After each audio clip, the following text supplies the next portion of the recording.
है आप ट्रेडिंग में बस मतलब बर्बाद होते हो जस्ट बिकॉज कि आप बिग लॉस लेते हो। अब इससे कैसे बचना है ये मैं इस वीडियो में बताऊंगा, ठीक है। तो ऐसा नहीं है कि सिर्फ मैं थ्योरी बता रहा हूँ, इससे बचना कैसे ये चीज़ मैं बताने वाला हूँ। बहुत ही लॉजिकल रहेगा, सिंपल मैथ्स होने वाला है, तो आपको बिल्कुल अच्छे से समझ में आ जाएगा कि हाँ ये चीज़ लॉजिकल है, इसका सोल्यूशन लॉजिकल है। तो मतलब इसको सिर्फ हटाना है। जैसे सपोज आप कोई ट्रेड करते हो, आपका बिग प्रॉफिट हो जाता है, या फिर कभी कभी आपका स्मॉल प्रॉफिट होगा, कभी कभी आपका स्मॉल लॉस होगा। जैसे जो भी मैं आपको स्ट्रैटेजी बताता हूँ या फिर आगे आने वाले टाइम में और भी स्ट्रैटेजी आपको बताऊंगा, तो उसमें क्या रहेगा कि मेरा जितना भी स्ट्रैटेजी रहता है सभी किस पे बेस्ड रहता है, स्मॉल लॉस पे।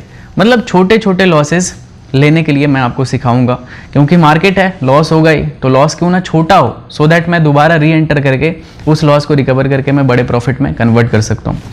बड़े प्रॉफिट भी कैप्चर करने के लिए सिखाऊंगा कि किस तरह से बड़े प्रॉफिट आप कैप्चर कर सकते हो मार्केट में, ठीक है। बहुत ही आसान होता है। देखो क्या होता है ना कि आप स्मॉल लॉस और स्मॉल प्रॉफिट ये चलता रहता है, ठीक है।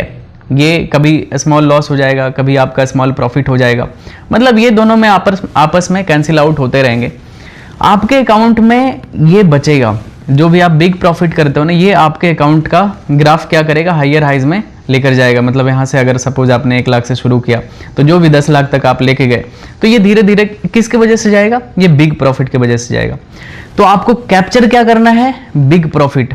आपका टारगेट हमेशा होना चाहिए कि भाई मुझे वीक में या फिर मंथ में एक बड़ा ट्रेड तो करना ही करना है, ठीक है। ये चीज़ आपका एक मतलब अंदर से प्लान होना ही चाहिए कि मुझे बड़ा प्रॉफिट करना है, क्योंकि मुझे अकाउंट को ग्रो करना है। और ये स्मॉल प्रॉफिट और स्मॉल लॉस ये तो चलता रहेगा, मतलब आप न्यूट्रल रहोगे, आपका अकाउंट ऐसे चलेगा, ठीक है। ना ही लॉस होगा ना ही प्रॉफिट होगा, एक कांस्टेंट ग्राफ में चलेगा। लेकिन जैसे ही आप एक बिग प्रॉफिट करोगे आपका अकाउंट ऐसे स्पाइक करेगा, ठीक है, कि आप सर्टेन 10,000 से 20,000 पे चला गया, समझ रहे हो ना। और सिंपल एक और चीज देखना है, अगर आप बिग लॉस को सिस्टम से नहीं हटाते हो, आपका 20,000 से सपोज आपने 10 से 20 किया, 20 से डायरेक्ट ये 0 हो जाएगा या फिर 5 हो जाएगा।